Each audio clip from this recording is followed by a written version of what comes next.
Alors, le conseil de vente de ce matin, c'est dans le livre d'Exode, Exode chapitre 33. Exode chapitre 33. C'est là que nous allons écouter le conseil que le Seigneur a pour nous ce matin. On va lire les versets 1 jusqu'au verset 6. Donc, Exode chapitre 33, versets 1 jusqu'à 6.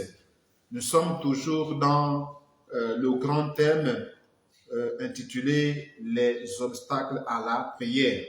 Et nous sommes dans la deuxième partie qui s'intitule « Les obstacles liés aux œuvres de l'ennemi ». Parce que nous avons compris que nous-mêmes, souvent, nous sommes obstacles à nos propres vies ou encore à nos propres pensées, je veux dire à nos propres projets. C'est nous-mêmes qui nous érigeons encore en obstacle. Par des attitudes, par des comportements, par des pensées, par des paroles, par des agissements, bref, par notre manière de faire les choses, nous-mêmes encore, nous nous bloquons. Nous-mêmes encore, nous bloquons nos vies. Nous-mêmes encore, nous bloquons nos bénédictions. Par notre manière de prier, par notre manière de demander, voilà, nous-mêmes, nous sommes encore des blocages à ce que nous voulons que le Seigneur nous donne. Ça, c'est dans la première partie qu'on a vu ça. Maintenant, nous sommes dans la deuxième partie. Là, maintenant, nous voulons voir les obstacles qui viennent maintenant de la part de l'ennemi. C'est-à-dire que l'ennemi fait aussi des choses. L'ennemi travaille aussi. L'ennemi réfléchit. Il se dit, qu'est-ce que je peux faire? Quels sont les blocages que je peux mettre dans la vie de telle personne pour que même s'il prie, il n'aura rien du tout. Pour que même s'il jeûne, il n'aura rien du tout. Qu'est-ce que moi je peux faire? Quels sont les pièges que je peux placer sur la voie de cet homme-là, sur la voie de cette personne-là, sur la voie de cette femme-là, sur la voie de ce jeune garçon, cette jeune fille-là? Qu'est-ce que je peux mettre en place comme stratégie pour le bloquer, pour l'empêcher de s'épanouir, pour l'empêcher d'évoluer, pour l'empêcher de voir l'exaucement de ses prières? Qu'est-ce que je peux faire? Donc, c'est ce que nous sommes en train de voir. Ça fait déjà, je crois, 2 semaines. Et aujourd'hui, nous allons voir la deuxième chose. Voilà.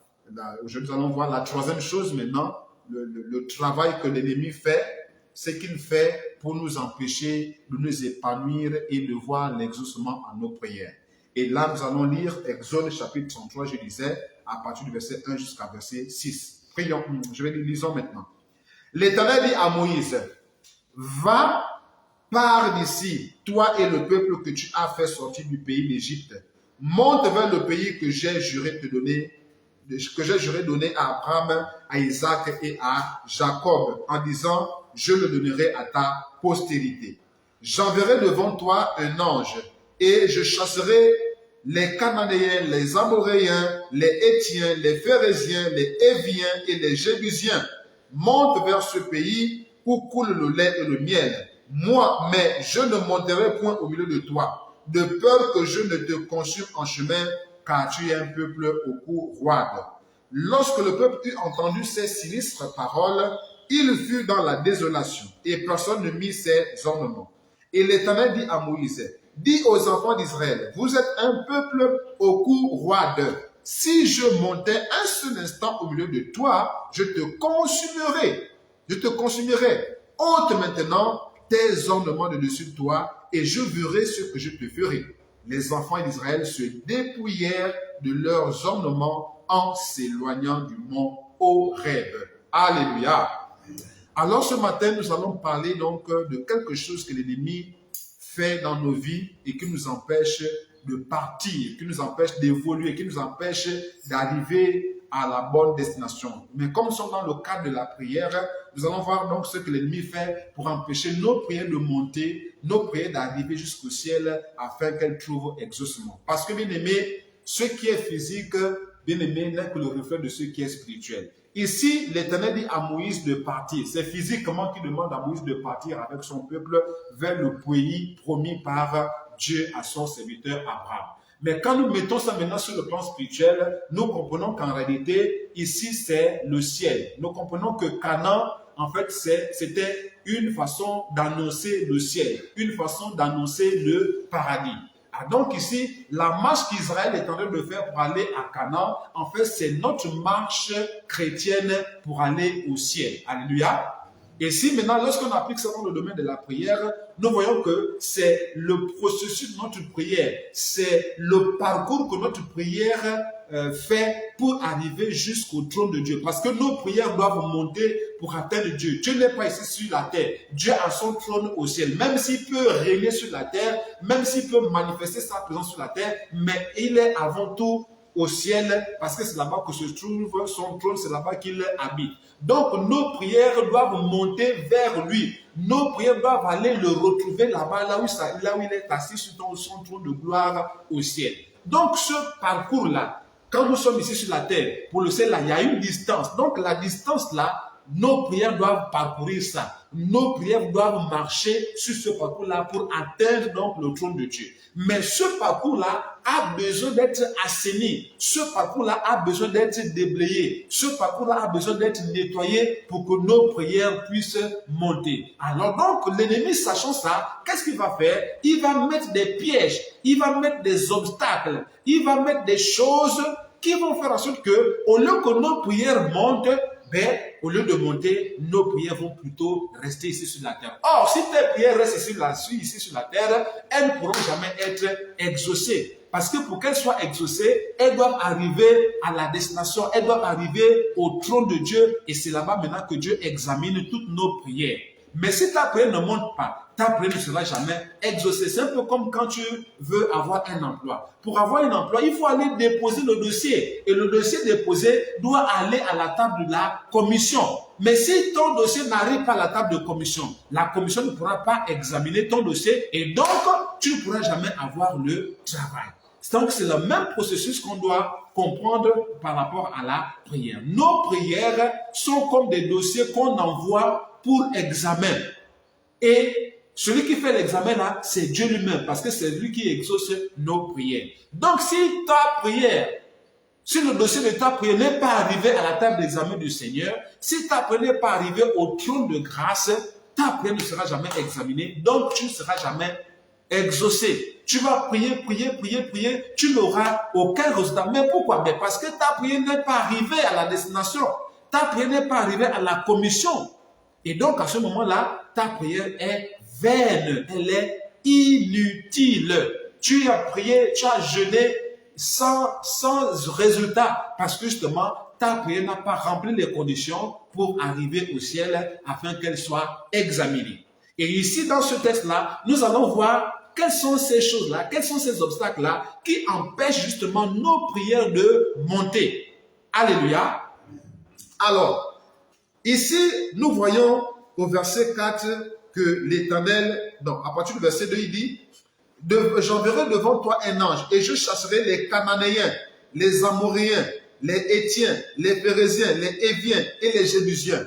C'était des peuples physiques, comme par exemple on peut dire les Gabonais, les Congolais, les Brésiliens, les Français. C'était des peuples en chair, véritablement. Et Dieu leur avait déjà demandé de ne pas se mélanger aux peuples étrangers. Parce que les peuples étrangers ne connaissaient pas l'alliance avec l'Éternel. Ils ne connaissaient pas l'Éternel, ils ne connaissaient pas Dieu.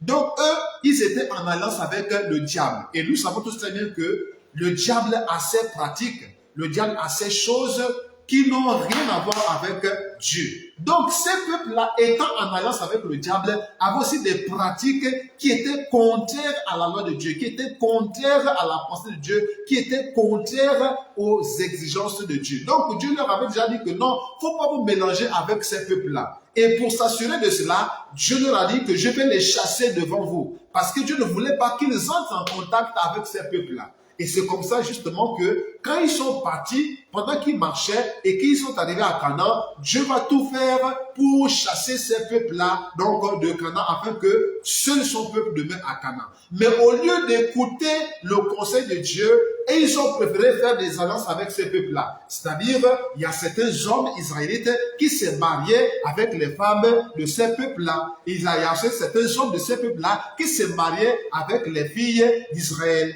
Alors à ce moment-là, au lieu de les chasser, au lieu de les repousser, au lieu de se débarrasser d'eux, ils ont préféré les embrasser et c'est comme ça qu'il y a eu mélange et au lieu maintenant d'être fidèle à Dieu, alors Israël n'était plus maintenant fidèle à Dieu. Voilà pourquoi vous allez comprendre que Israël à un moment donné est sous l'esclavage. Israël à un moment donné est sous la domination de tel ou tel peuple. Pourquoi? C'est parce qu'ils n'ont pas respecté l'ordre que Dieu leur avait donné de chasser ces peuples-là loin d'eux pour qu'ils restent seulement entre eux. c'est un peu comme par exemple nous les chrétiens, on ne doit plus se mélanger avec les païens. Je ne parle pas de manière absolue, franchement, il y a les païens autour de nous. Mais en fait, nous, en tant que chrétiens, on ne doit plus faire des choses, on ne doit plus marcher, on ne doit plus faire des choses importantes ou des choses qui ont un lien avec notre marche chrétienne, avec les païens. Pourquoi? Parce que eux, ils ont d'autres dieux. Eux, ils ont d'autres mentalités. Ils ont d'autres manières de faire les choses. Maintenant, si nous marchons ensemble, et ils peuvent nous influencer. Voilà pourquoi la Bible déclare que les mauvaises compagnies corrompent les bonnes mœurs. Donc, en tant que chrétien, on doit marcher entre nous. C'est important de marcher entre nous pour nous édifier les uns les autres. C'est vrai, on peut avoir des connaissances païennes, mais il faudrait qu'ils soient quand même un peu loin de nous. On ne doit pas être tout le temps avec eux. Parce que plus on passe du temps avec eux, plus ils vont nous influencer parce qu'ils vont dire des choses. On va aussi parler avec eux, on va rire. Peut-être qu'il va se moquer de telle personne. Comme toi, tu es avec eux, sa moquerie va t'impacter, va t'influencer. Voilà comment tu vas te moquer de la personne. Alors que Dieu te dit, faut pas t'asseoir en compagnie des moqueurs. Tu vois? Donc, on voit ici que Dieu ne voulait pas que son peuple se mélange avec des peuples étrangers. Et il a dit qu'il va les chasser. Mais ce n'était pas à l'Éternel proprement dit d'aller sur le terrain et chasser. Non, c'était à eux maintenant, sur la base de l'instruction de l'Éternel, c'était maintenant à eux de chasser par la guerre, par les conflits qu'ils pouvaient mettre en place. Ils devaient les combattre pour les chasser. Mais au lieu de le faire, ils n'ont pas fait correctement. Ils ont plutôt trouvé des alliances, ils se sont mariés entre eux, voilà, et puis c'est comme ça que, au lieu d'obéir à l'Éternel, ils ont plutôt obéi à leur propre convoitise. Et au verset 3, on dit, monte vers ce pays où coule le lait et le miel, mais je ne monterai point au milieu de toi, de peur que je te consume en chemin, car tu es un peuple au cou roide. Vous voyez? Donc ici, Dieu dit que je ne peux pas aller avec toi, je ne peux pas marcher avec toi, je ne peux pas être avec toi, parce que si je marche avec toi, si je marche côte à côte avec toi là, je risque de te tuer, je risque de te détruire, parce que toi là, tu es rebelle. Au cou roide ici là, c'est un ancien français, hein? Voilà, avoir ici là, ça veut dire raide, c'est-à-dire que trop rebelle, trop récalcitrant. On te dit tourne à gauche, toi tu tournes seulement à droite. Donc le coup est dur, on te fait ça, le coup est dur. C'est ce qu'on appelle le cou roide. Donc en fait c'est la rébellion tout simplement, c'est la désobéissance, c'est là que Dieu veut mettre en exergue. Donc Dieu dit à son peuple que non, je préfère que toi tu puisses marcher seul. Je vais te donner, je vais mettre devant toi un ange. Mais si c'est moi-même là, être avec toi là, non, là ce serait pas possible. Sinon tu vas mourir en chemin. Donc je préfère te laisser partir. Je vais te donner quand même mon ange va marcher avec toi, mais moi-même là, qui suis saint, infiniment saint là, je ne vais pas être avec toi.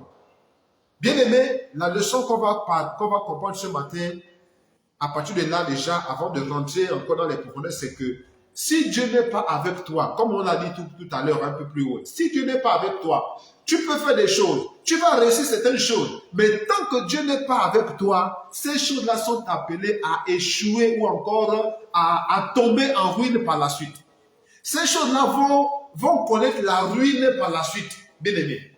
Voilà pourquoi il faut plutôt chercher la présence de Dieu dans ta vie. Parce que, bien aimé, tu dois comprendre que la plus grande grâce que tu puisses avoir, la plus grande bénédiction que tu puisses avoir, c'est la présence de Dieu avec toi. C'est la présence de Dieu dans ta vie. C'est la plus grande grâce que tu puisses avoir. C'est la plus grande bénédiction que tu peux avoir. Si tu peux avoir des maisons, des voitures, tout ce que tu peux obtenir sur la terre, sans Dieu, bien aimé, sache que tu n'as rien du tout.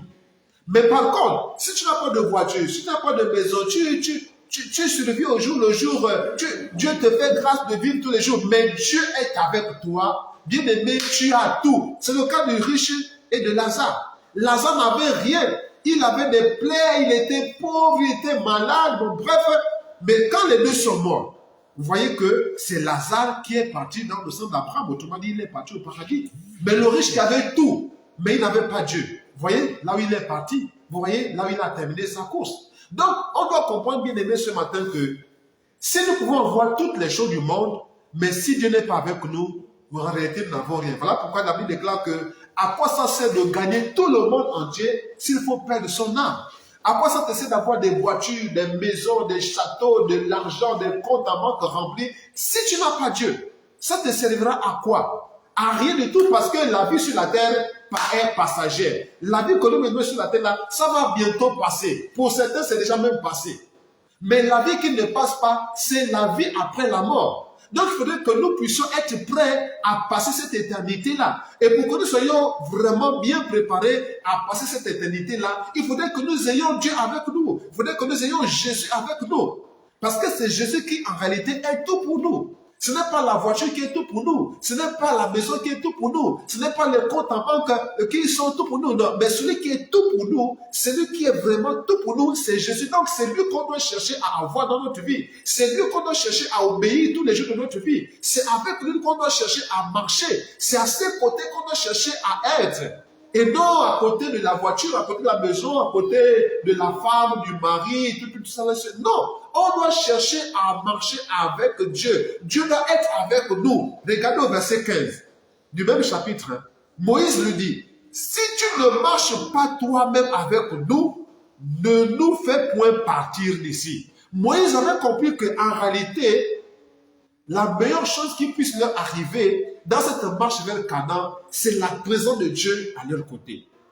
Ce n'était pas l'ange de l'Éternel que Dieu avait promis leur donner. Parce que l'ange de l'Éternel représente certaines réalités que nous voyons même aujourd'hui, bien aimés.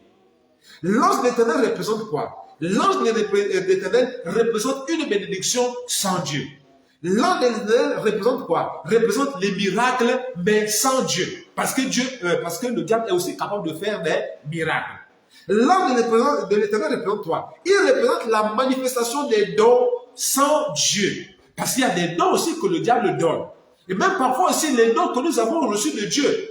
Mais si nous mettons maintenant Dieu de côté, l'auteur de ces dons-là, maintenant pour privilégier ces dons-là, Dieu va s'écarter. Il va te laisser avec les dons qu'il t'a donnés. Ça va se manifester, c'est vrai, parce que Dieu ne se répand pas de ses grâces, de ses bénédictions.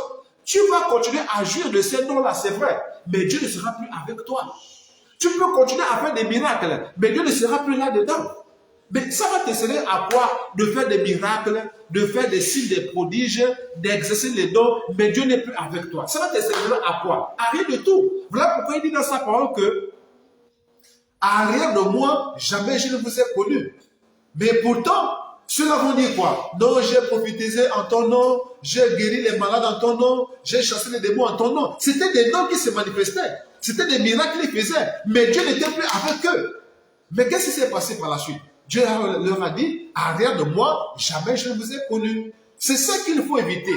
Pour éviter ça, il faut plutôt chercher à avoir Dieu avec toi. Mon frère, ma soeur, cherche à avoir Dieu avec toi. Ne cherche pas d'abord à avoir l'argent. Ne cherche pas d'abord à avoir les maisons, les voitures, les richesses de ce monde. Non, ne cherche pas d'abord ça. Cherche plutôt Dieu. Jésus dit dans sa parole, dans Matthieu 6, verset 33, que cherchez premièrement mon royaume et ma justice. Et tout le reste là vous sera donné par-dessus tout.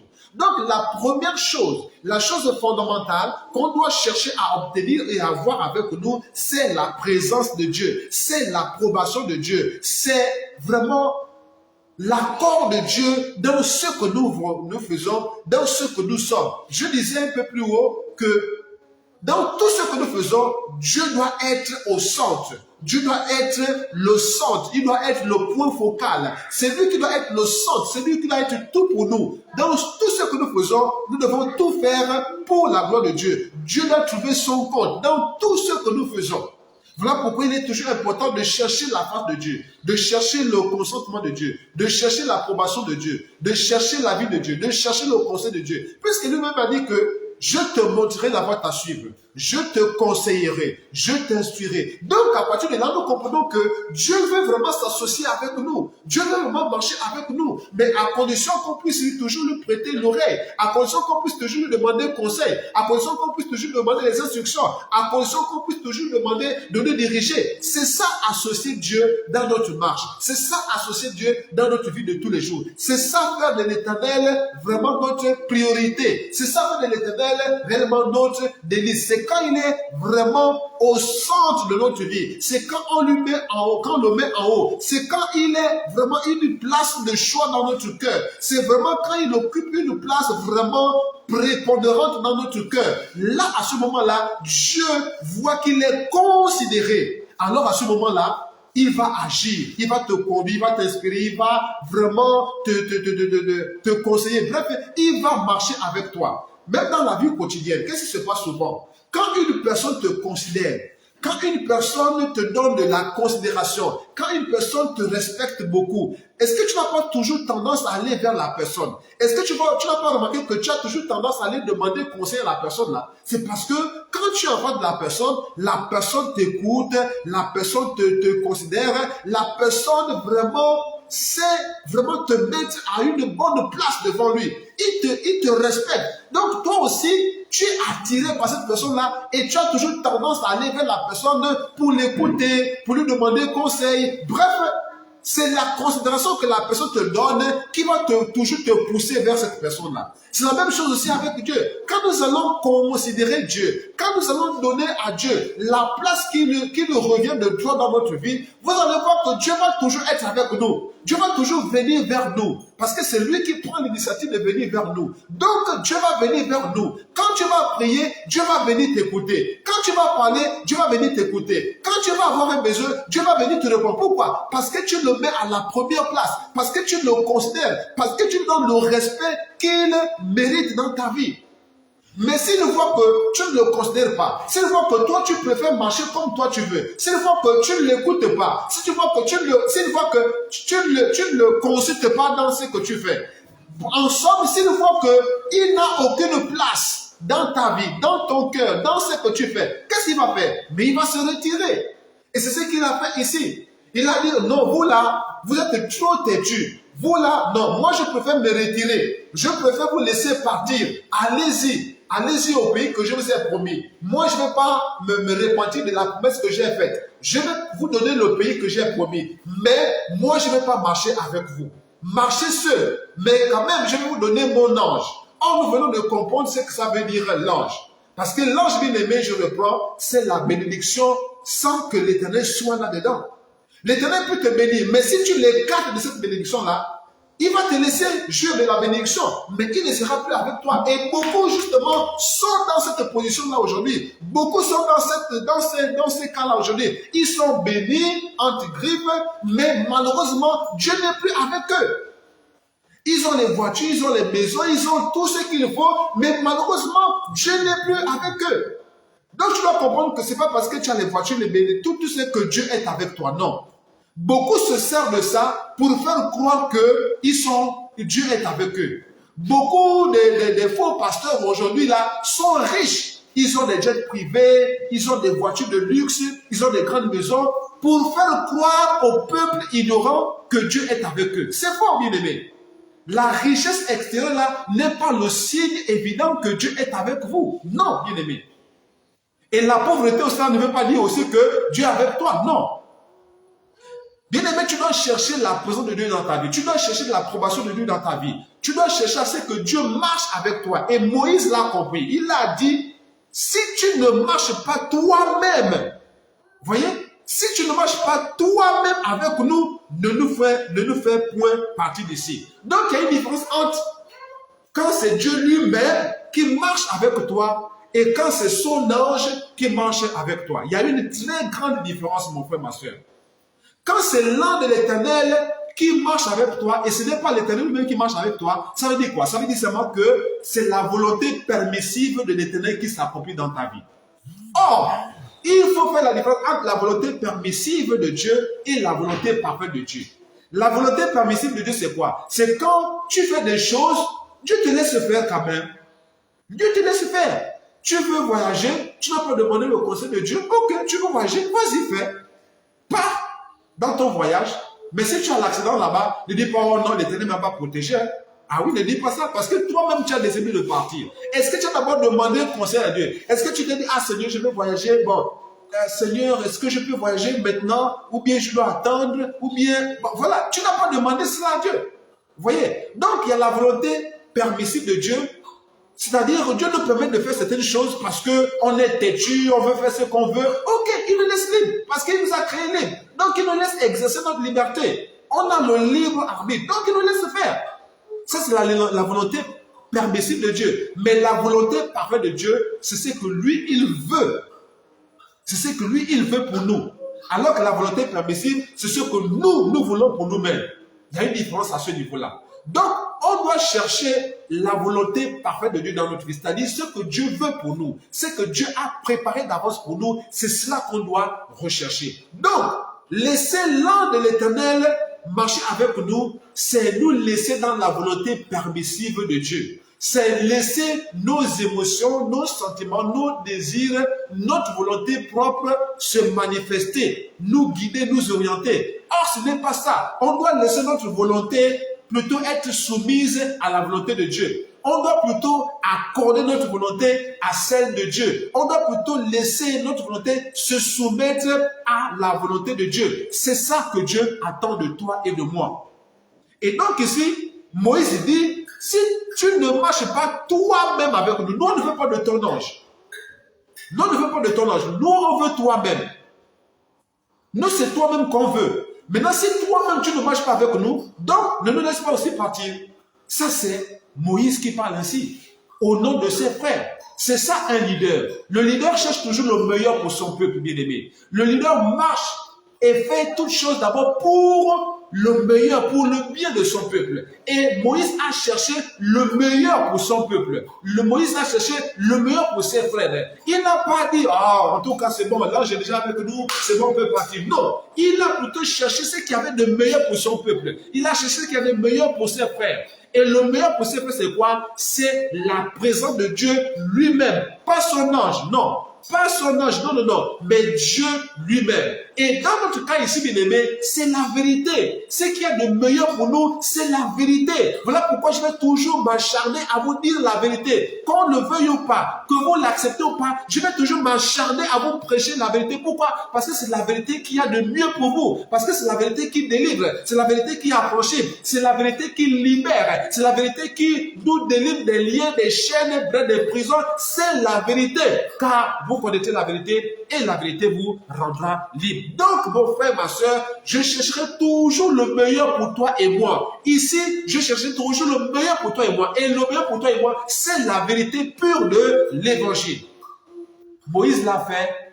Tout leader appelé par le Seigneur véritablement et qui marche selon les voies du Seigneur va toujours chercher le meilleur pour le peuple de Dieu. Et le meilleur pour le peuple de Dieu, c'est la vérité.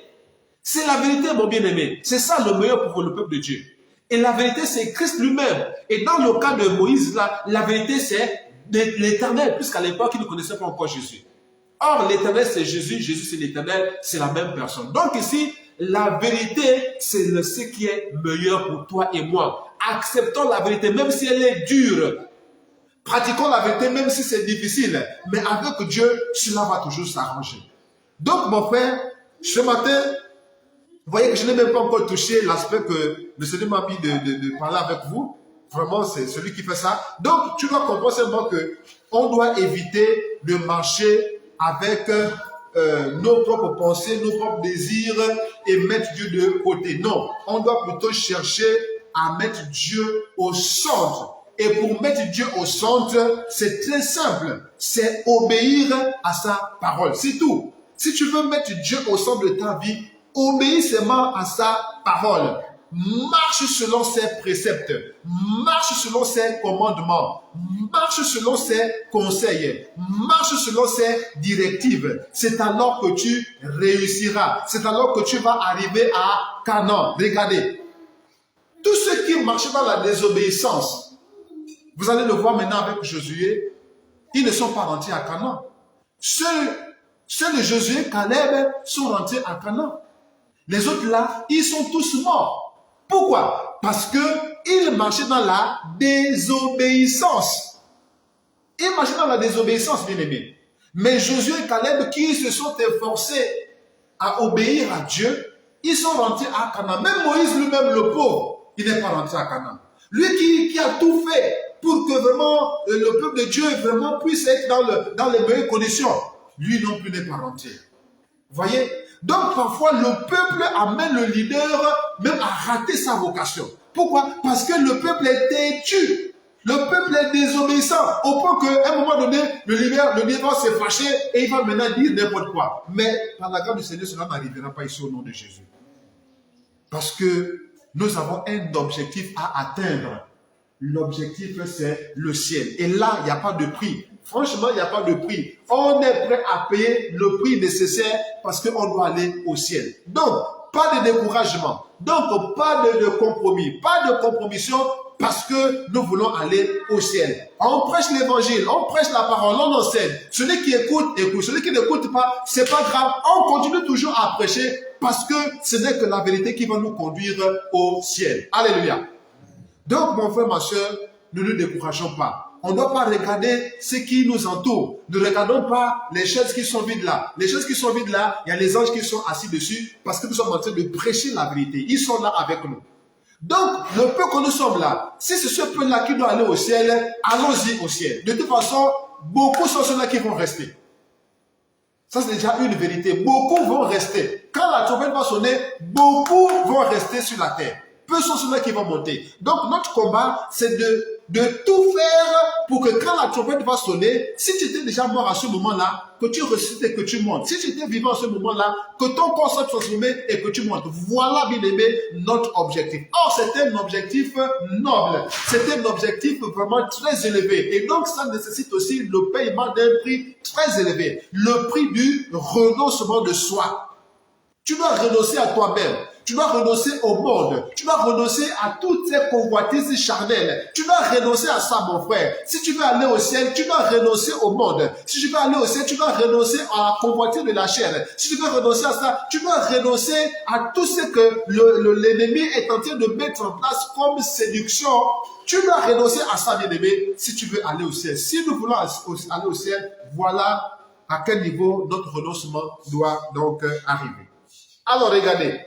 Verset 3. Monte vers ce pays où coule le lait et le miel. C'est seulement la préfiguration du royaume de Dieu. C'est la préfiguration du paradis. Parce qu'au paradis, là-bas, c'est la joie, c'est le bonheur éternel. Le lait et le miel, ça représente le bonheur. Ça représente la félicité éternelle. Rappelez-vous que dans notre pays, on est en train de parler de la félicité. C'est enfin notre sort vers la félicité. Bien-aimés, certainement c'est la Bible qui les a inspirés. Notre félicité à nous, bien-aimés, si ça peut commencer déjà ici sur la terre dans notre pays, gloire à Dieu. Mais notre félicité à nous, enfants de Dieu, c'est le paradis. C'est la vie éternelle avec le Seigneur. Alléluia. C'est ça notre félicité. Et c'est à cela que nous devons aspirer. C'est cela que nous devons rechercher. De la même manière qu'ici sur la terre, nos autorités sont en train de mettre les voies et moyens pour nous amener vers cette félicité-là. Nous aussi, avec Dieu, on doit aussi trouver les voies et les moyens pour aller au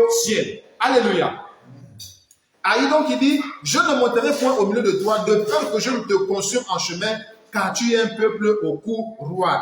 Regardez au verset 4. Pour comprendre maintenant qu'est-ce que l'Éternel voulait dire. Pourquoi est-ce que l'Éternel les appelle un peuple au cou roide? Autrement dit, un peuple vraiment au cou trop dur, qui n'écoute pas. Regardez, verset 4. Lorsque le peuple eut entendu ces sinistres paroles, il fut dans la désolation, c'est-à-dire dans une grande tristesse. Et personne ne mit ses ornements. Donc le peuple a compris pourquoi est-ce que l'Éternel les appelle un peuple courroie. Parce que justement, ils mettaient les ornements, ils mettaient des artifices, ils mettaient des choses pour s'embellir. Ils mettaient des choses sur leur tête, sur leur corps, sur leurs pieds, sur leur nez, sur leurs joues, sur leurs oreilles, pour s'embellir. Parce que l'ornement, c'est quoi? C'est pour orner, c'est-à-dire pour embellir. Donc, ils mettaient des ornements sur eux. Les bracelets, les chaînes. Bon, en fait, ce qu'ils voyaient en Égypte, quoi. Ce qu'ils voyaient faire en Égypte, c'est que les Égyptiens mettaient, c'est que les femmes égyptiennes mettaient sur leur corps pour s'embellir, pour se faire belles, puisqu'ils ne connaissaient pas l'Éternel. Et ils ont copié ça. Les ornements qu'ils avaient vus en Égypte, là, sur les femmes des Égyptiennes, et ils ont copié ça pour mettre ça aussi sur eux. Mais ils avaient pris ça à quel moment? Mais rappelez-vous que lorsqu'ils sont sortis d'Israël, l'Éternel leur avait demandé de demander aux Égyptiens les richesses, les trésors, tout ce qu'on peut imaginer. Et ils ont pris tout ça. La Bible déclare qu'ils ont dépouillé les Égyptiens et ils sont partis avec ça. Mais après, qu'est-ce qu'ils en ont fait? En fait, c'était pour qu'ils puissent adorer le Seigneur avec ça. Mais au lieu d'adorer le Seigneur avec ça, ils ont plutôt maintenant pris ça pour orner leur corps. Alors à ce moment-là, l'Éternel n'était plus d'accord. pendant que l'Éternel les attendait dans le désert pour qu'ils adorent l'Éternel avec ces richesses-là, ils ont plutôt fait de ces richesses-là leur Dieu. Pourquoi? Parce qu'ils ont mis ça sur eux pour les orner. Et là, l'Éternel n'était plus d'accord avec eux. Et il a parlé avec eux, il a parlé. Vous allez voir même dans le livre d'Exode, par exemple, chapitre 35, comment Dieu demande à son serviteur de dire à son peuple d'abandonner ces choses-là. À Jacob, il demande à Jacob de dire à ces gens de laisser ces choses-là. Donc, depuis Jacob là-bas, la désobéissance était déjà dans le cœur du peuple d'Israël.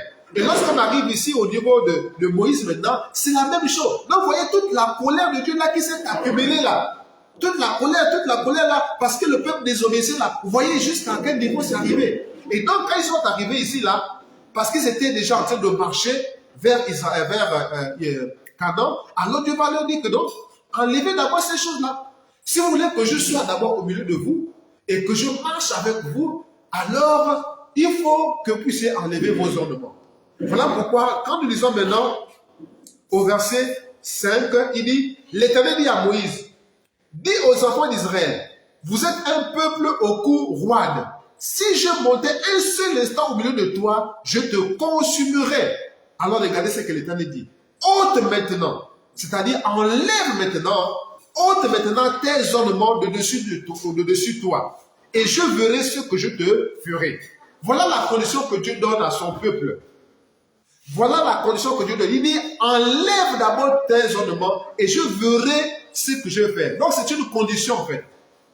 C'est un préalable. Pour que Dieu marche avec nous, pour que Dieu soit avec nous, on doit d'abord enlever ses ornements. On doit enlever ces artifices. Tous ces ornements que nous mettons sur nous là. Les bagues, les chaînettes, les rouges à lèvres, les vernis, les boucles d'oreilles. On doit enlever parce que quand nous mettons ça sur nous, c'est pour nous orner. C'est pour que nous soyons beaux, que nous soyons belles. C'est pour cela que nous mettons ces choses-là. Même si certains peuvent dire non, c'est juste pour mon plaisir. Mais quand ça, c'est quel plaisir que tu vas avoir en mettant les boucles d'oreilles. Donc tu ne peux plus trouver ton plaisir en Dieu. C'est Dieu qui doit être ton plaisir. La Bible déclare que faire de l'Éternel tes délices. Donc tu dois trouver tes délices en l'Éternel et non dans ces ornements-là. Donc tu vois que tu fais déjà même fausse route quand tu dis que non, c'est juste pour mon plaisir, c'est juste pour me sentir à l'aise. Donc avec Dieu, tu ne peux pas être à l'aise. Donc, vous voyez que ça sont des faux raisonnements que l'ennemi met dans la tête des gens pour les maintenir dans la désobéissance, dans la rébellion, pour qu'ils soient toujours un peuple au cou roide. Mais mon frère, ma soeur, quand ton cou est raide, on va te le briser tout simplement. Et tu vas mourir. Voilà pourquoi Dieu dit, je te consumerai. Donc, Dieu dit à son peuple, ôte maintenant tes ornements. Et je verrai ce que je te ferai. Donc ici, Dieu donne un préalable. C'est-à-dire une condition avant d'abord de faire quelque chose. Donc ici, dans le cas ici, Dieu dit, enlevez d'abord. Si vous voulez que je sois au milieu de vous et que je marche avec vous, enlevez d'abord ça. Donc ça veut dire que tant qu'Israël n'enlevait pas ça, l'Éternel devait toujours rester à côté. L'Éternel devait les laisser partir avec son ange. Si les Israélites n'avaient pas enlevé leurs ornements, l'Éternel, vous savez que Dieu ne badine pas. Dieu n'est pas là dans nos histoires. Oh, Dieu est gentil, Dieu comprend. Dieu ne comprend pas quand il s'agit de sa parole. Dieu n'est pas dans les raisonnements quand il s'agit de sa parole. Dieu regarde à sa parole. Soit tu obéis, soit tu n'obéis pas. C'est clair. Il n'y a pas de non, Seigneur, tu sais, j'étais. Non, il n'y a pas de ça, bien aimé. Il faut que nous soyons clairs. On doit être juste. Dieu n'est pas dans la compréhension des raisonnements humains, non. Dieu regarde à sa parole. Il t'a dit d'enlever. Est-ce que tu as enlevé? Non. De dire, oh non, je n'ai pas enlevé, c'est parce que on risque de me critiquer ou bien on risque de se moquer de moi. Voilà pourquoi. Bien aimé, tu as choisi d'écouter plutôt les critiques. Tu as choisi plutôt de respecter les gens au lieu de respecter Dieu. Donc, tu vas assumer les conséquences de ton choix. Mais Dieu veut que nous puissions lui obéir. La Bible déclare que l'obéissance vaut mieux que les sacrifices. Vaut mieux obéir à Dieu plutôt qu'aux hommes. Donc, on comprend bien aimé que Dieu veut que nous puissions marcher selon ses voies, selon ses principes, selon ses règles à lui, et non selon les voies des hommes, et non selon les règles des hommes, et non selon les principes des hommes. C'est selon les principes de Dieu qu'on doit marcher parce que c'est lui qui nous a donné la vie, celui qui nous a sauvés, celui qui est mort à la croix pour nous. Ce n'est pas un homme qui est mort pour toi, mon frère. Ce n'est pas un homme qui est mort pour toi, pour ma soeur. C'est Dieu qui est mort pour toi. Donc, c'est à Dieu que tu dois respect, obéissance, soumission. Et non à un homme, même si c'est ton mari, même si c'est ta femme, même si c'est ton père ou quoi que ce soit. Tant que ce qu'il te demande de faire n'est pas conforme à la volonté de Dieu, tu as le droit de désobéir, même si c'est ton mari. C'est vrai qu'on doit dire que les femmes soient soumises à vos maris, d'accord. Mais si c'est que ton mari te dit, est contraire à la pensée de Dieu, à la parole de Dieu, c'est pas parce que c'est ton mari que tu vas l'obéir. Non. C'est pas parce que c'est ton père que tu dois l'obéir. Non. Tu dois obéir à ton père supérieur, c'est-à-dire Dieu. Alléluia. C'est comme ça que les choses fonctionnent, bien aimés. Donc Dieu dit, ôte maintenant tes ornements de dessus de toi et je verrai ce que je te ferai. Donc c'est un préalable, bien aimé. C'est une condition non négociable. Ôtez les ornements, ôtez les artifices, ôtez tout ce qu'on appelle parure mondaine là, c'est un préalable. C'est une condition sans laquelle Dieu ne sera jamais avec toi.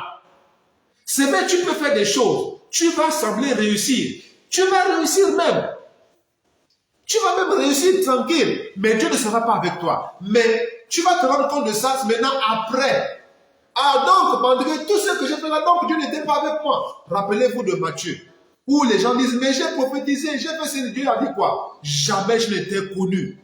Et pourtant, il faisait des miracles au nom de l'Éternel. Mais pourquoi Dieu leur dit, jamais je n'étais connu? C'est parce que justement, Dieu n'était plus avec eux. Ils pouvaient continuer à faire des miracles. Ils pouvaient continuer à faire des signes, des prodiges, des guérisons, mais Dieu n'était plus avec eux.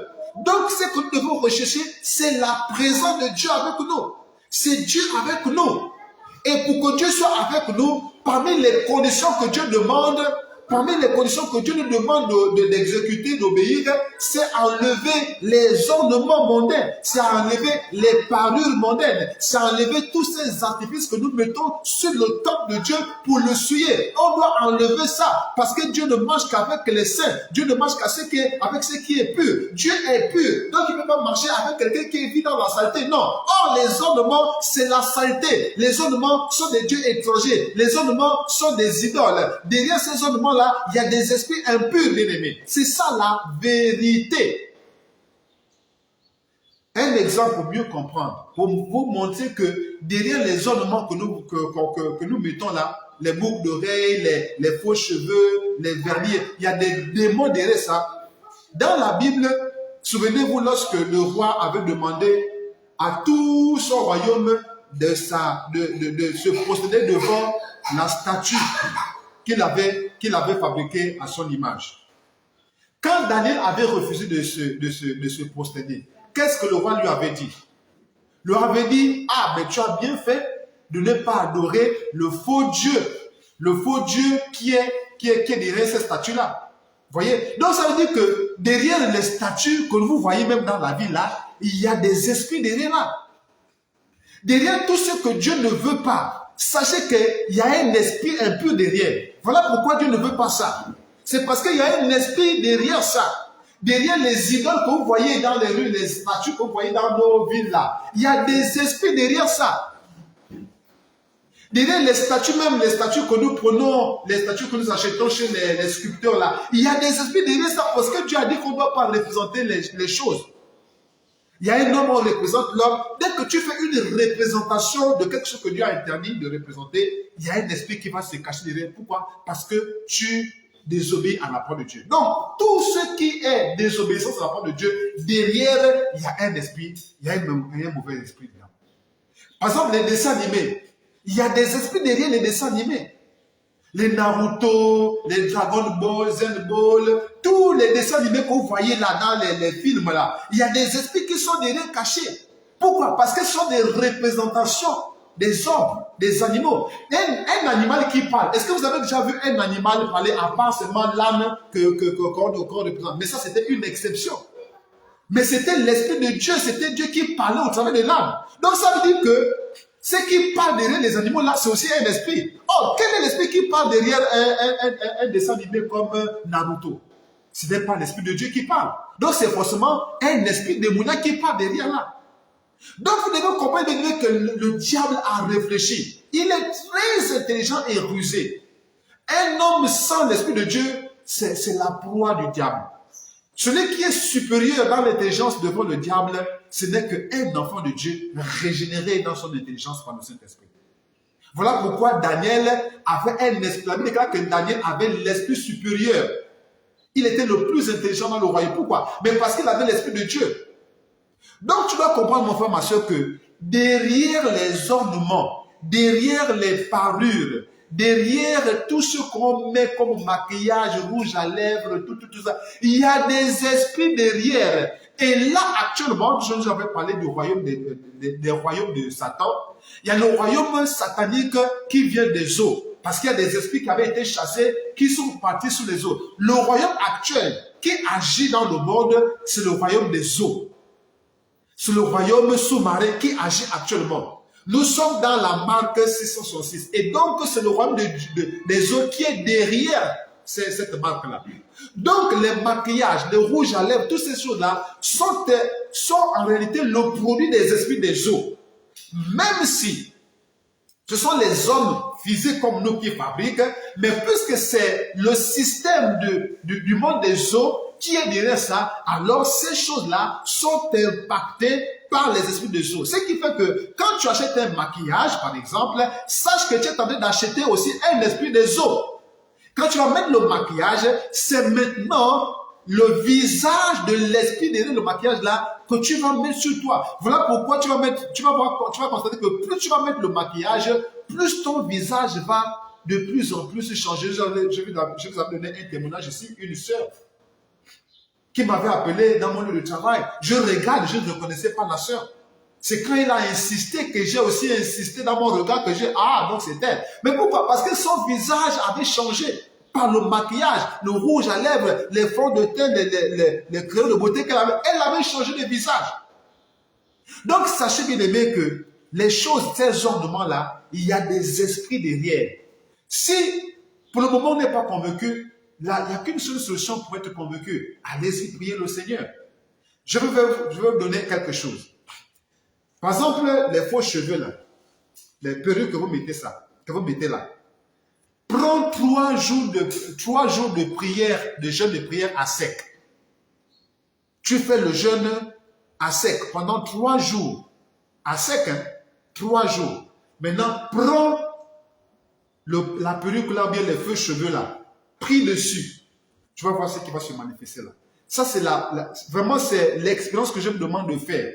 Vous qui doutez. Prenez 3 jours de prière, de jeûne de prière à sec. Après les 3 jours là, prends une perruque, prends un maquillage, prends je ne sais pas tous vos ornements là, prends ça, prie dessus. Tu vas voir ce qui va se passer. Pour vous montrer que derrière ces choses là, il y a des esprits qui se cachent. Ceux qui doutent là, allez seulement faire cette expérience là. Ceux qui m'écoutent là en direct là, allez-y faire cette expérience là. Tu doutes. Tu te dis que non, c'est faux, ce qu'il raconte là, c'est n'importe quoi. Ok, d'accord. Prends cette expérience-là. Comme toi, tu penses que je suis peut-être à côté de la plaque là. Je suis perdu là, je dis n'importe quoi là. Je te demande de faire ceci. Prends 3 jours à sec. Tu pries, tu jeûnes pendant 3 jours. Maintenant, après, prends tes maquillages, tes rouges à lèvres là, tes faux cheveux là. Prie dessus. Tu vas voir ce qui va se manifester. Je ne te dis pas ce qui va se manifester. Mais va seulement voir. Mais il y a des esprits qui vont se manifester là. Je ne sais pas quel esprit va se manifester. Toi-même, tu vas découvrir ça. Voilà la vérité, bien-aimée. C'est ça la vérité qui a franchi. Derrière les maquillages, derrière les rouges à lèvres, derrière les faux cheveux, derrière les talons, derrière toutes ces choses-là que Dieu dit ne mettez pas, il y a des esprits méchants, il y a des esprits des eaux derrière ces choses-là, bien-aimés. Et c'est ce qui impacte vos vies. C'est ce qui fait que quand vous voulez faire quelque chose, à un moment donné, ça commence et puis après, ça s'arrête. Mais parce que les esprits-là sont jaloux de toi. Ils sont jaloux de ton succès. Dieu nous a promis la gloire. Et donc, déjà sur la terre, on doit vivre dans l'abondance. C'est ce qu'il dit dans le Légion, chapitre 10, verset 10. Mais il va tout faire pour que tu vives dans la misère. Il va tout faire pour que tu vives dans le dénigrement, dans la précarité. Pourquoi? Mais parce qu'il est jaloux de toi. Il est jaloux de la gloire de Dieu dans ta vie. Donc, il va t'emmener à faire des choses qui vont être des obstacles à ton épanouissement. Et lorsqu'on applique ça maintenant dans la prière, qu'est-ce qui va se passer? Quand tu pries avec ces ornements sur toi, tu as sur ta tête, au lieu de mettre le foulard, ou le voile, en tout cas le voile, de manière générale, le foulard aussi peut faire office de voile. Au lieu de mettre le voile sur ta tête, toi qui es femme, nous les hommes, on ne met pas ça parce que selon la Bible, l'homme c'est le chef. Donc, toi la femme, au lieu de mettre le voile sur ta tête, donc soit le foulard sur ta tête, tu préfères mettre la perruque, ou bien tu préfères mettre le lock sur ta tête et tu pries là-dessus. Laisse-moi te dire que ta prière là ne va même pas traverser la toiture de ta maison. C'est ça la vérité. Et même si tu as l'impression que tu as été exaucé, je te dis la vérité ce matin, ce n'est pas Dieu qui t'a exaucé. Parce que le diable est aussi capable d'exaucer ses serviteurs. Tu es un serviteur du diable. C'est normal qu'il t'exauce. Comment est-ce que tu es un serviteur du diable? Mais les maquillages, les rouges à lèvres, les faux cheveux que tu mets sur ta tête là, fais de toi son serviteur. Tout comme Dieu veut que nous soyons naturels, que nous soyons normaux pour le servir, le diable veut aussi que tu sois à son image. C'est-à-dire avec les faux cheveux, avec un faux visage, avec des rouges à lèvres, tout ça. Il veut que tu sois comme lui il est. Pour que vous puissiez vous ressembler. Tu dois être son fils ou bien sa fille pour qu'il t'exauce. Tout comme aussi Dieu exauce ses filles et ses fils. Voilà, c'est normal. Donc toi, avec ces maquillages, ces rouges à lèvres, ces faux cheveux, ces faux de tête, tout ça sur toi, tu deviens fils ou bien fille du diable, donc c'est normal qu'il puisse exaucer à tes prières. Tu vas penser que c'est Dieu qui t'a exaucé, mais en réalité, ce n'est pas Dieu qui t'a exaucé parce que Dieu n'exauce pas les pécheurs. Tu as péché à cause de ces choses que tu as mises sur toi alors que Dieu t'a interdit. Donc, celui à qui tu obéis, c'est celui-là aussi là qui va t'exaucer. Dieu exauce aux prières de ceux qui lui obéissent. Dieu exauce aux prières de ceux qui le cherchent. Il a dit qu'il est le rémunérateur de ceux qui le cherchent. Donc si tu le cherches de tout ton cœur, dans l'obéissance à ta parole, il va t'exaucer. C'est la même chose aussi. Quand tu cherches le diable de tout ton cœur, il va aussi t'exaucer. C'est clair, c'est net et clair et précis. Donc nous devons éviter de chercher le diable de tout notre cœur. Nous cherchons le diable de tout notre cœur comment? Mais lorsque la convoitise de notre cœur nous pousse à prendre ces choses-là, à les mettre. La Bible déclare que l'amour du monde est inimitié contre Dieu. L'amour du monde, mais c'est le cœur qui agit à ce moment-là. Nous cherchons le diable de tout notre cœur parce que nous sommes attachés aux paroles de ce monde. Nous sommes attachés aux ornements de ce monde. Nous laissons la nature de Dieu pour revêtir la nature du diable. Nous laissons le visage de Dieu pour revêtir le visage du diable. Nous laissons ce qui est naturel pour prendre ce qui est artificiel. Et vous voulez que Dieu nous exauce dans cette condition-là? Non. Dieu n'exauce que ceux qui font sa volonté. Dieu n'exauce que ceux qui s'efforcent de lui obéir. Dieu ne marche qu'avec ceux qui cherchent à marcher avec lui. Si tu as décidé de marcher avec le diable, c'est le diable qui va marcher avec toi. C'est clair. Si tu as décidé de chercher le diable de tout ton cœur, de tout ton âme, de tout ton esprit, mais le diable va se révéler à toi. Il va t'exaucer dans tes prières pour que tu continues toujours à le chercher de tout ton cœur. Tout comme aussi, Dieu va t'exaucer pour que tu continues à le chercher de tout ton cœur. C'est clair, c'est net. Donc, bien aimé ici, nous sommes déjà en train d'aller vers la fin. Tu dois comprendre, mon frère, que Dieu a déposé ou encore laissé un ultimatum. Il a mis en place une condition sans laquelle il ne devait pas continuer à marcher avec son peuple dans le désert pour les conduire à Canaan. Il leur a dit, ôte maintenant tes ornements dessus toi et je verrai ce que je te ferai. Dieu n'a pas changé, mon frère. Ceux-là qui m'ont dit non, ça c'était l'Ancien Testament, ça c'était la loi, n'ont rien compris des principes de Dieu. Dieu ne change pas. Dieu fait seulement évoluer justement la compréhension que nous avons de sa parole, c'est tout. Parce que la connaissance augmente. Il a dit dans la fin des temps, la connaissance augmentera. C'est ce qui change. C'est la connaissance, c'est-à-dire la capacité de comprendre qui change. Quand on est petit, on comprend certaines choses. Mais plus on grandit, plus notre connaissance des choses aussi augmente. C'est tout. Mais Dieu reste le même. Ces principes n'ont jamais changé. Donc, quand il dit au-dessus de toi, mais nous sommes son corps, nous sommes son temple et pourtant. Nous sommes le temple de Dieu. C'est bien écrit dans le 1 Corinthiens chapitre 6, verset 18 jusqu'à 20, verset 19 là-bas. Nous sommes le temple de Dieu. Donc, le temple de Dieu ne doit pas être décoré avec les ornements mondains. Le temple de Dieu doit être décoré avec les ornements divins. C'est clair. Tu ne peux pas prendre les choses d'autrui et tu vas décorer la maison, ta maison. Non, tu es un voleur. Tu prends la peinture d'autrui et tu viens mettre la peinture sur ta maison. On va t'appeler comment? Un voleur. Alléluia. C'est clair, bien-aimé. Tu ne peux pas prendre les ornements du monde, du diable, pour décorer le temple de Dieu. Non, Dieu n'est pas d'accord avec toi. Il va te demander d'enlever pour que tu sois conforme à sa volonté. Tu dois plutôt prendre les ornements de Dieu. Et quels sont ces ornements-là? Prenez seulement Galates 5, 22. Galates 5, 22, c'est déjà là les ornements que tu dois mettre dans le temple de Dieu. Ou bien 1 Pierre chapitre 3, verset 3. Voilà les ornements que tu dois mettre dans le temple de Dieu.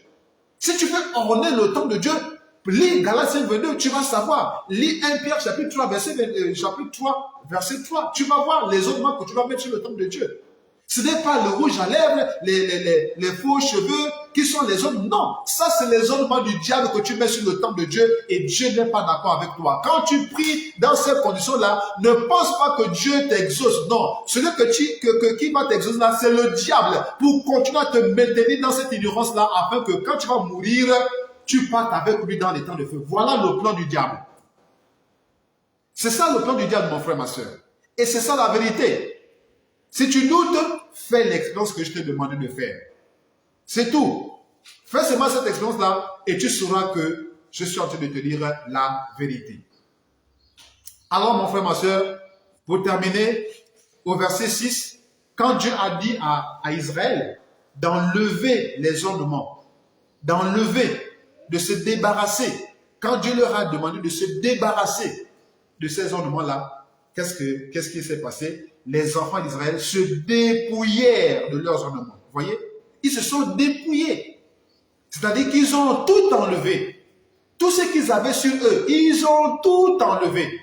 Se dépouiller, c'est quoi? C'est enlever tout. Il ne reste plus rien. Donc, ils ont enlevé tous les ornements qui étaient sur eux. Certainement, il y avait les chaînettes, les boucles d'oreilles, je ne sais pas quoi, les percebous, je ne sais pas quoi. En tout cas, elle déclare que les enfants d'Israël se dépouillaient. Le mot dépouiller là n'est pas mis ici par hasard.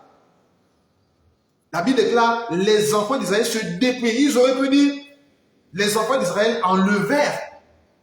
Mais pourquoi la Bible a plutôt dit se dépouiller? C'est parce que Dieu voulait insister sur l'acte de tout enlever. Il ne doit rien rester, même pas un petit. Il n'y a pas de petit, non, c'est juste une petite boucle d'oreille. Non, les enfants d'Israël se dépouillaient. Donc, même si c'était petit, ils ont même enlevé ce qui était petit là. Parce qu'il n'y a pas de petit péché, bien aimé. Le péché, c'est le péché. Quand Dieu te dit d'enlever le péché ou bien de quitter le péché, ne dis pas non, je quitte juste un peu. Non, tu dois quitter totalement. Tu dois te détourner totalement. Tu dois partir totalement. Ne laisse pas un pied derrière, un pied devant. Non, tu dois partir totalement. C'est ça, se dépouiller. Donc nous aussi, on doit se dépouiller, bien aimé. On doit se dépouiller à l'intérieur comme à l'extérieur. Nous reviendrons sur cet enseignement, sur le dépouillement. Donc on doit se dépouiller à l'intérieur comme à l'extérieur. Beaucoup aujourd'hui pensent seulement que le dépouillement, c'est juste à l'intérieur. Beaucoup pensent que la sanctification, c'est seulement à l'intérieur. Non, la sanctification est à deux niveaux. À l'intérieur, c'est-à-dire le cœur, mais aussi à l'extérieur, c'est-à-dire l'aspect physique, l'aspect extérieur que le monde voit. Le monde ne voit pas ton cœur. Mais le monde peut voir ce qu'il y a dans ton cœur au travers de ce que tu présentes extérieurement. Si tu mets le rouge à lèvres, les faux têtes, tout, ça veut dire que dans ton cœur aussi, là, il y a le faux. Quand tu mets le faux teint, les faux cheveux, ça veut dire que dans ton cœur aussi, il y a le faux. Pourquoi? Parce qu'avant de mettre ça, c'est dans ton cœur que tu as d'abord pensé ça. Voilà pourquoi la Bible là que c'est ce qui sort de notre cœur, ce qui sort de la bouche qui nous souille et non ce qui rentre. Donc ce qui sort de la bouche là, qui sort du cœur là, et ce qui te rend impur. Et c'est ce qui montre justement que tu mets le rouge à lèvres, le faux cheveux, parce que dans ton cœur, il y a encore le faux. Parce que s'il y avait le vrai dans ton cœur, tu ne mettais plus le faux. Parce que le vrai et le faux ne peuvent pas marcher ensemble. La lumière et l'éternel ne peuvent pas être ensemble, c'est ce que dit la parole de Dieu. Mais si tu mets encore le faux sur toi, ça veut dire, mon frère, ma soeur, sois vraiment réaliste. Ça veut dire qu'en toi encore, il y a encore le faux. Peut-être que tu n'es pas conscient de ça. Peut-être que tu n'es pas conscient. Mais ça veut dire que le faux que tu mets sur toi là, ça reflète le faux qu'il y a dans ton cœur. Donc, ne dites pas non, Dieu regarde au cœur et tout ça là, il ne regarde pas les... C'est faux. C'est quand tu mets les faux cheveux là, tu as d'abord réfléchi dans le cœur, tu as même désiré ça, tu as bien réfléchi, tu as aimé et puis tu as mis. Pourquoi est-ce que tu choisis même les perruques? C'est parce que tu dis, ah, ça c'est bon. Quand tu dis c'est bon là, qui dit bon? C'est pas ton cœur qui apprécie. Si. Alléluia.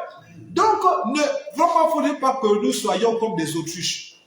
L'autruche, c'est quoi? Il met seulement la tête dans le sable pour ne pas voir le danger. Mais est-ce qu'il est hors de danger? Non. Le corps est à l'extérieur. Donc, quand l'animal viendra, il va le bouffer, et puis c'est tout. C'est pas parce qu'il a mis la tête dans le sable que le danger a disparu, non. Le danger est là. Lui ne voit plus le danger, mais le danger est là. Donc, le lion viendra, il va l'attraper, il va le bouffer. Donc, ne soyez pas comme des autruches. On met la tête dans le sol, mais le corps tout entier exposé, le diable viendra toujours. Donc, bien aimés, cherchons la vérité et surtout pratiquons la vérité. Ce n'est qu'à cette condition-là que Dieu sera avec nous. Quand nous allons nous débarrasser de ces souillures que sont les faux cheveux, bref, que sont les ornements modernes, que sont les parures modernes, vous allez voir que notre vie va changer. Notre vie de prière va changer. Notre manière de faire les choses aussi va changer. Bref, nous allons changer. Et nous allons faire des choses différemment. Et vous voyez, vous allez voir qu'il y a certaines choses qu'on était incapable de faire, qu'on sera déjà obligé, je vais dire capable de faire. Donc, mon frère, ma soeur, je termine avec ça pour dire seulement ceci. Ta vie de prière doit grandir. Parce que nous sommes toujours dans la prière. Ta vie de prière doit grandir. Ça, c'est de 1. Et de 2, quand tu pries, ta prière, à chaque fois que tu pries, il faudrait que ta prière arrive jusqu'au trône de grâce. Mais malheureusement, au lieu que ta vie grandisse, de 1, elle va plutôt régresser, diminuer jusqu'à même parfois disparaître. Parce que parfois, il y en a qui passent 1 mois, 2 mois, ils ne prient même plus. Donc leur vie de prière s'est même éteinte. Tu dois grandir dans ta vie de prière, mon frère. Maintenant, ta prière que tu fais tous les jours là, doit toujours arriver au ciel. Mais malheureusement, beaucoup sont ceux qui voient ou qui ne voient pas leur prière être arrêtée par le monde des ténèbres. Comment? Rien que par les ornements qu'ils mettent sur eux. C'est-à-dire qu'en ayant les ornements sur eux, ils ne permettent même pas un seul instant à leur prière de monter, ne fût-ce que sortir du toit. Ça, c'est chez les femmes. Mais nous, les hommes aussi, nous mettons, nous sommes dans le cas des ornements. Nous, les hommes aussi, nous mettons même déjà aussi les ornements, malheureusement. Nous mettons les ornements maintenant aussi. Parce que là, aujourd'hui, nous sommes sur le cas des ornements. Il y a aussi des hommes qui mettent déjà des boucles d'oreilles, vous le savez. Il y a les hommes qui mettent les tatouages, par exemple. Les tatouages aussi, là, c'est une marque de l'ennemi. Les piercings, là. Il y a des hommes qui percent les nez, il y a des hommes qui percent les oreilles. Bon, bref, vous voyez ça. Mais un tel homme qui frise ses cheveux, prenons le cas là. Dieu ne veut pas qu'on frise nos cheveux. Dieu t'a donné les cheveux durs. Respecte ça. Mais quand tu frises tes cheveux, tu t'en train de dire à Dieu, tu as mal fait mes cheveux. Donc toi, tu corriges maintenant Dieu. Tu montres à Dieu que non, voilà comment mes cheveux devaient faire. Voilà comment tu devais fabriquer mes cheveux. Et tu le montres. Tu dis, voilà, il fallait prendre je sais pas, les produits là. Il fallait prendre ça. Après, tu me brûlais les cheveux. Tu me mettais comme ça. Tu attendais quelques minutes. Après quelques minutes, tu lavais mes cheveux. Et puis après quelques minutes, mes cheveux sont maintenant brûlés. Tu as vu Dieu. Voilà ce que tu devais faire. Voilà ce que nous disons inconsciemment quand nous frisons nos cheveux. Et friser les cheveux, là, c'est pas seulement les femmes, même les hommes aussi. Moi-même, auparavant, je frisais les cheveux. Donc, ce n'est pas seulement les femmes, c'est les hommes, parce qu'Israël, c'était composé des hommes et des femmes. Donc, même les hommes, certainement, ils mettaient les ornements. Un homme, par exemple, quand tu mets le bracelet, ou la gourmette, ou bien la chaînette, ça c'est un homme. Un homme peut mettre la chaînette. Voilà. Donc, à ce moment-là, cette chaînette que tu mets là, mais réfléchissons un peu. Quand on dit chaînette, c'est une petite chaîne.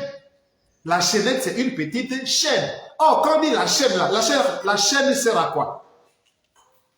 La chaîne sert à quoi, bien aimé? À attacher. C'est ça. Je veux fermer ma grille là, je vais mettre une chaîne pour que les voleurs ne viennent pas casser. Je mets la chaîne parce que j'attache, je ferme bien pour que les voleurs n'aient pas accès. Donc, quand tu mets la chaînette, c'est une petite chaîne, c'est vrai, mais c'est quand même une chaîne. Ça t'attache quand même. Parce que dans le monde spirituel, il n'y a pas de petits, non. Même un petit grain comme ça là, c'est déjà suffisant pour te détruire. Donc ici, Donc, il n'y a pas que les hommes, mon frère. Hein, il y a aussi, je veux dire, il n'y a pas que les femmes, il y a aussi les hommes. Les gourmettes, les chaînettes, les bagues, une boucle d'oreille, les hommes le font, friser les cheveux, tout ça là. Bon, bref, il n'y a pas donc que les femmes. Tout le monde est concerné parce qu'il s'agit du peuple d'Israël ici. Et nous, en tant qu'enfants de Dieu, nous sommes le peuple d'Israël spirituel. Donc, dans le peuple d'Israël spirituel que nous sommes, il y a les hommes, il y a des femmes. Donc, ça ne concerne pas que les hommes, même, je vais dire que les femmes. Même si ça touche un peu plus les femmes aujourd'hui, mais malheureusement, les hommes sont déjà de plus en plus concernés par ce message du dépouillement. Alors donc, faisons un effort d'appeler la présence de Dieu dans notre vie afin qu'il marche avec nous, afin que nous puissions non seulement faire aboutir nos prières jusqu'au trône pour être exaucées, mais surtout pour que nous puissions arriver à Canaan, c'est-à-dire au ciel, au paradis. Alléluia. Amen. Que le Seigneur bénisse sa parole et vous qui nous avez suivis, que le Seigneur vous bénisse aussi. Amen.